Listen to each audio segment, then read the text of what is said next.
መነሻ እንደሌለው መድረሻዬ ላይ ቆሜ የምስጋና ቃሌን ለማጠፍ የረዳኝን ወዲያ ጥዬ ከእናቴ ማፀን ስወጣ በስኬት ካባት ተሹሜ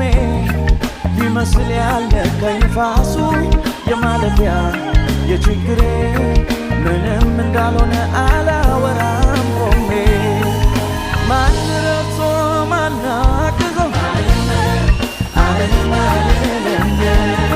ጉልበቴ ያመጣልኝ ጥበቤ በዝቶ እውቀቴ ያከማ